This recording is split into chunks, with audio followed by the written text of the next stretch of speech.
Today's read aloud is The Magic School Bus Plants Seeds, a book about how living things grow. Every class probably learns about plants and seeds, but not every class has Miss Frizzle for a teacher. When Miss Frizzle does something, she goes all the way. She started by letting us plant a whole garden behind our school. A photographer was coming to take a picture of our garden, so we all wanted it to look its best. To think that these beautiful tomato plants started from tiny seeds, Carlos said, and some soil, sunshine, water, and some tender loving care, and you've got this great garden.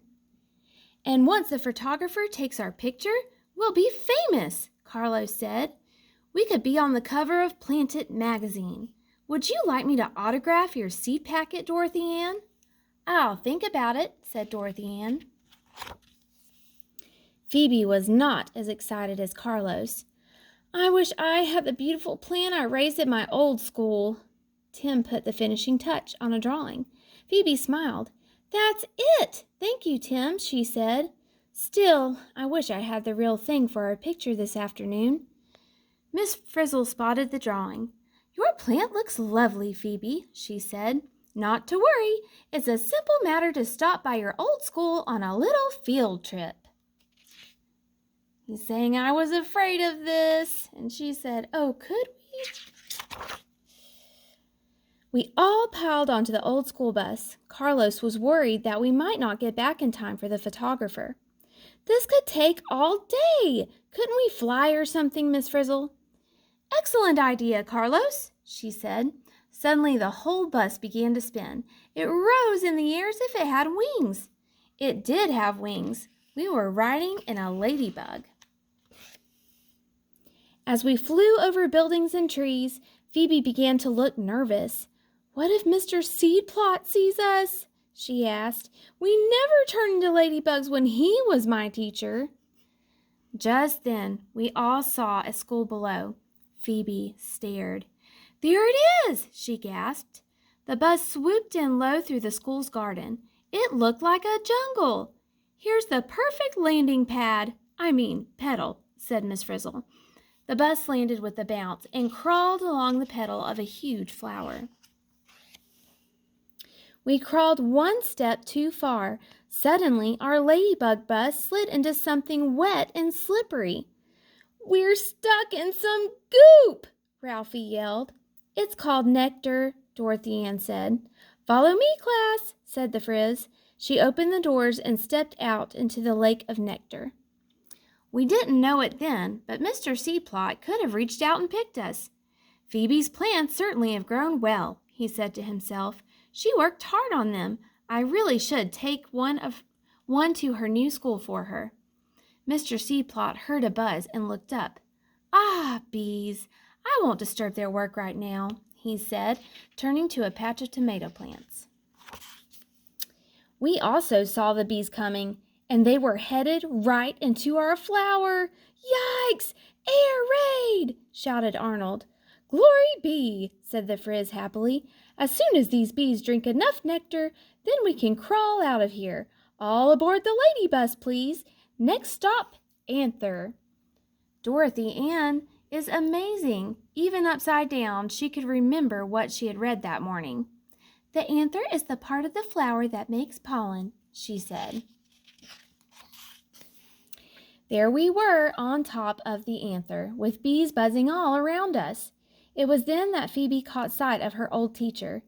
It's Mr. Seedplot, she yelled. He'll see us. Do something fast. Miss Frizzle stayed calm. No problem, she said cheerfully. We'll get out of here the same way Pollen does. Miss Frizzle pressed a yellow button and we shrank again. Now we were as small as a grain of pollen. Phew, said Phoebe. That was close. Carlos was not so happy. We'll never get back to school in time for the photographer, he grumbled. Be of good cheer. We're on our way, said Miss Frizzle. Hang on, she called as the leg of a passing bee swept us up and away.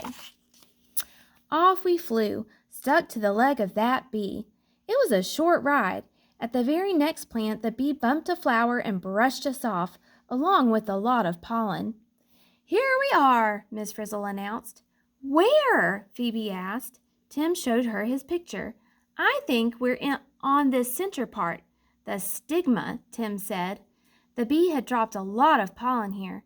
With a big sneeze, Arnold bumped into a grain of pollen, knocked it over, and fell into some kind of tunnel underneath.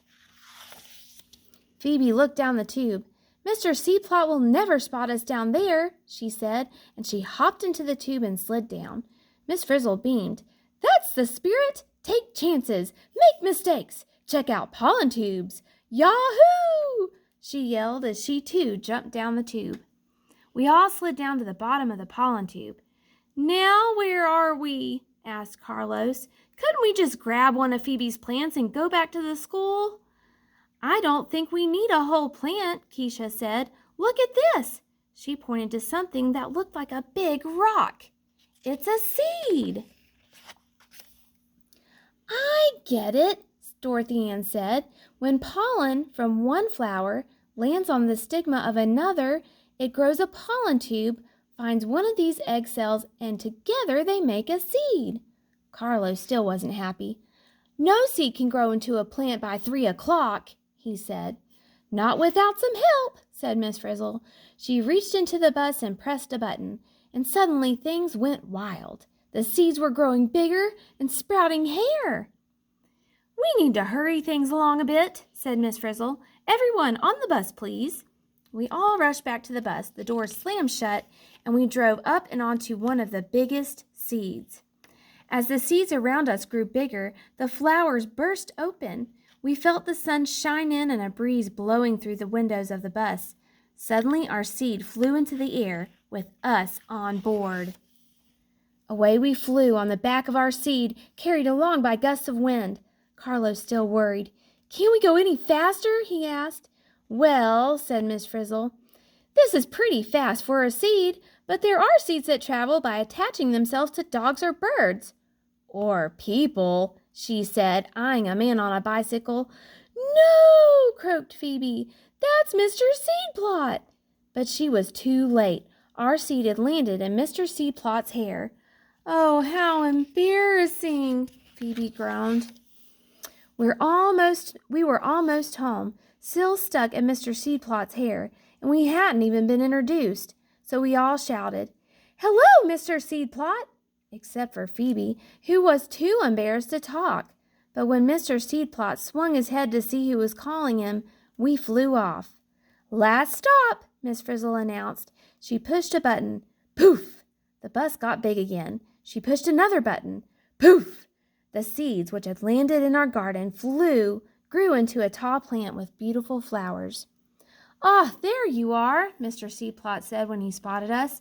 "I brought one of Phoebe's plants, but I see that she already has one.